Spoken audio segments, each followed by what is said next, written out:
आपसे आरसीपी सिंह के छिटक जाने से क्या जेडीयू पर फर्क पड़ेगा? किन्हीं के भी छिटक जाने से जेडीयू पर कोई फर्क नहीं विधायक पड़ेगा। टूट जेडीयू बीजेपी साथ चुनाव लड़ेगी ना 2425 में? कल किसने देखा है?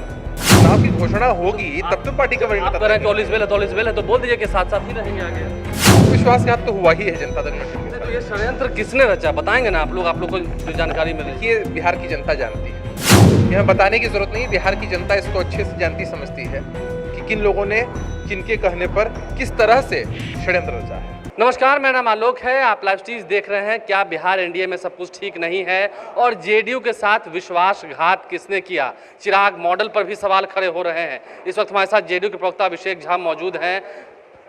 जेडीयू के साथ विश्वासघात हुआ ये तय है ना? इसमें कहाँ दो राय है। बीते विधानसभा के चुनाव में आप सभी लोगों ने देखा कि किस तरह से जनता दल यूनाइटेड के प्रत्याशियों को हराने के लिए चिराग मॉडल का इस्तेमाल हुआ। किस तरह से उन लोगों ने वोट कटवा की भूमिका निभाई और हमारे बहुत सारे उम्मीदवार उसकी वजह से हार भी गए, कन्फ्यूजन फैलाने की कोशिश की।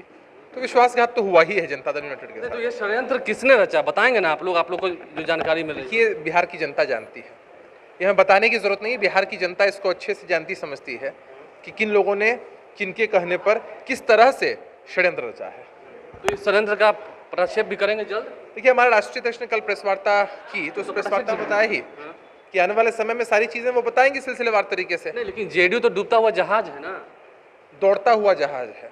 तो उन्होंने कल कहा कि लगता है पढ़ने लिखने आप लोग को नहीं आता है, तो जहाज कभी दौड़ता नहीं है। माननीय राष्ट्रीय अध्यक्ष ने साफ तौर पर कहा है कि दौड़ता जहाज है। दौड़ता का मतलब होता है जिसमें गति हो, जो तेज हो। इतना विश्लेषण भी अगर किसी के समझ में नहीं आ रहा है और अगर शब्दार्थी पकड़ रहे हैं, भावार्थ नहीं समझ पा रहे हैं, तो भैया भगवान उनका भला करे। एनडीए में सब कुछ ठीक है? राष्ट्रीय अध्यक्ष महोदय ने कहा है साफ साफ एक शब्द में, ऑल इज वेल। और राष्ट्रपति का चुनाव हो या उपराष्ट्रपति महोदय का चुनाव हो, आपने देखा है कि किस तरह से हमारी पार्टी ने उनके पक्ष में वोट किया तो है। जेडीयू बीजेपी साथ चुनाव लड़ेगी ना 2425 में? कल किसने देखा है?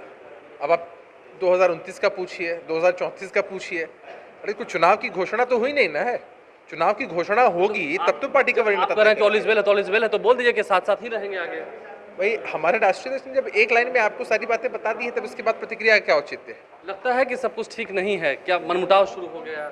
देखिए, जो भी चीजें हैं, कल प्रेस वार्ता में आप लोगों ने सवाल जेपी नड्डा ने पूछा। जिस तरीके से बिहार आकर कहा कि क्षेत्रीय पार्टियों को खत्म कर देंगे आने वाले समय में, तो इससे ये मानसिकता हम लोगों की नहीं होती कि हम किसी पार्टी को समाप्त कर देंगे। हम लोग ये मान के चलते हैं कि जिस तरह से नीतीश कुमार जी की विकास की नीति है उसके हिसाब से जनता के बीच वोट मांगने जाना है और जनता पसंद करती है नीतीश मॉडल को। तो इस जनता लाइन को आप कैसे देखते हैं कि खत्म कर देंगे, वो साफ हो जाएंगे, सिर्फ हमने बीजेपी कहा कि हम लोग कभी इस बात के समर्थक रहे ही नहीं हैं कि कोई भी पार्टी समाप्त हो जाएगी। हर पार्टी का अपना जनाधार हो सकता है और यह मतदाता और जनता मालिक तय करते हैं कि किनको कहां तक लेकर जाना अंतिम है। सवाल आपसे, आरसीपी सिंह के छिटक जाने से क्या जेडीयू पर फर्क पड़ेगा? किन्हीं के भी छिटक जाने से जेडीयू पर कोई फर्क नहीं विधायक पड़ता। टूट जाएंगे ये सब? जेडीयू एक बहुत बड़ी पार्टी है और हमारी पार्टी के सम्मानित नेता आदरणीय नीतीश कुमार जी हैं, बड़ी मजबूती के साथ। सभी विधायकों को क्यों बुला लिया है? कल सुना है कि बैठक होने वाली है। अब ये जानकारी तो आप ही के पास है, आपकी मुंह से मैं सुन रहा हूँ इस बात को। पार्टी में अगर कोई बैठक होती है, पार्टी तय करती है कब कहाँ कैसे बैठकें करनी है। अब उसके कोई और मायने कोई निकालना चाहता है तो ये उनका मसला। दोनों दोस्त साथ साथ चलेंगे आगे तक? फिर से वही सवाल। भाई, भविष्य के गर्भ में छिपे हुए सवाल का जवाब अभी दे पाना कैसे संभव है? आलोक, मुस्कुरा रहे हैं अभिषेक झा, नीतीश कुमार भी मुस्कुरा कर ही बोलते हैं और भविष्य में क्या होगा ये बात खैर इन्हें भी नहीं पता। देखते हैं जो सियासी भूचाल बिहार में आने वाला है वो अगले 48 घंटे में आएगा, 72 घंटे में आएगा, कब तक आएगा, लेकिन हाँ आना तो है, ये बात तय मानी जा रही है। हमारे चैनल को सब्सक्राइब कर लें, साथ साथ फेसबुक पेज भी लाइक करें। धन्यवाद।